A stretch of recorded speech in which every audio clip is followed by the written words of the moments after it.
Hey everyone, and welcome.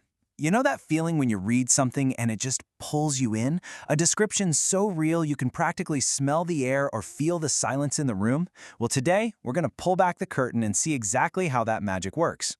We're going to deconstruct a really incredible piece of descriptive writing to see how it builds an entire world, one tiny detail at a time. And it all starts right here, with this opening line. Wow. This isn't just about a lack of sound. It's about what's actually there.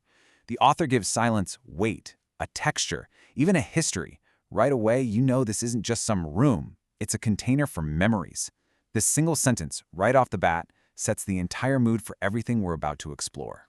So before we can really get into the feeling of the place, we have to, arrive. An author's first job is to build the room around us, brick by brick. So let's just quickly look at a few of the key details that put us right there in the scene. Okay, first up, the color. And notice how specific that is. It's not just green walls. It's faded mint green. That one little choice tells you so much. It suggests age, right? A kind of past vibrancy that's long since worn away. It gives the room an instant history. Then there's the light. It's not bright. It's not welcoming. The word slanting makes it feel almost physical, like a solid thing cutting through the air. And it's coming through grimy windows, which just screams long-term neglect and the quiet passing of time. And finally, our eyes land on this, the central image, a huge clock, but its hands are frozen solid. It's the most obvious symbol that time itself has just stopped in this place. Now, you're going to want to remember this clock because it's going to be very, very important later on. All right, so we've got a pretty clear visual picture now. But to really feel like you're there, to create a truly immersive space, you need more than just your eyes. The author starts layering in other senses to build this rich, totally believable atmosphere. And this is where you can see how it all works together. For sight, you get this sense of decay, the peeling paint, the rust stains. For sound, it's not total silence, it's the sound of being alone, that single, flickering, fluorescent hum. Then there's the smell of stale air and damp wood, adding another layer of age and disuse. And all of it, comes together to create a feeling, not just stillness, but a patient stillness. It's like the room itself is waiting. This is such a brilliant way to show the room's isolation. Look at the contrast. On one side, the sounds inside the room are tiny. They're physical, a creak, a hum, the dust settling. But the sounds from the world outside, they're basically phantoms. A distant whistle, the ghost of announcements, the memory of engines. That sharp contrast makes this waiting room feel like its own little island, completely cut off from the living, breathing world. So, okay, the room feels old, it feels isolated, but we know it wasn't always empty. And here's the really cool part. The author populates the space, not with people, but with the traces they left behind. These are the ghosts hiding in the details. Man, this detail is just so effective, it's almost heartbreaking. It's incredibly specific. A single shoe, scuffed, belonging to a kid. It doesn't tell you a whole story, but it powerfully implies one, doesn't it? Who did it belong to? Why was it just left there? The author calls it a question with no answer, which is perfect because it invites us to fill in those blanks with our own sense of mystery, or maybe even loss. Now, to really get this layering of history, there's a perfect word for it, a palimpsest. Think of it like a document that's been written on, erased, and then written on again. But you can still see the faint traces of the old text underneath. That's what this room is. The author shows us the faint outlines on the wall where posters used to be, or the darker spots on the floor where benches once sat.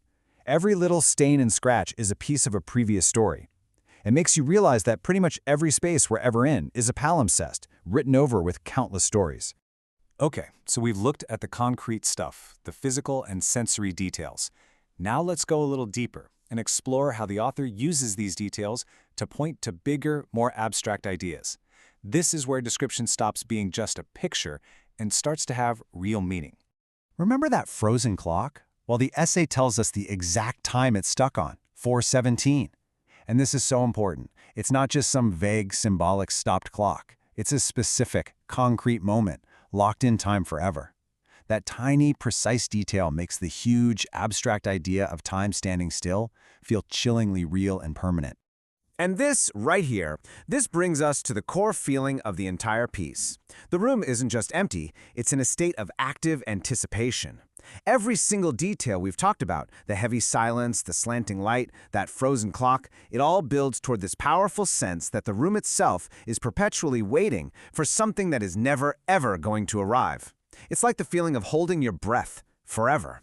So how does it all come together? How does the author manage to pull all these threads into something that creates such a powerful, lasting emotional impact? Let's quickly recap the method here. This is basically the blueprint. Step 1.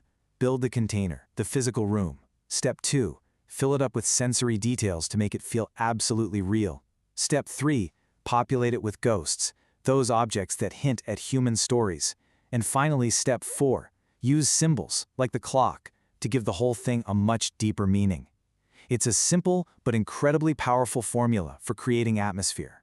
Because in the end, this piece isn't just supposed to be sad or creepy. It actually finds this profound, strange kind of beauty in all the things that get left behind. In that peeling paint and that one forgotten shoe, there's a story, there's a history, and there's a quiet sort of dignity. The essay really helps us see the value in the places and the things that the world has already passed by. And that brings us to the end of our little deconstruction, so I'll leave you with this question to think about. After walking through this description with me, what's the one feeling that really sticks with you the most? Is it loneliness? A sense of peace, maybe? Or just curiosity? Whatever your answer is, it just goes to show you the true power of a few well-chosen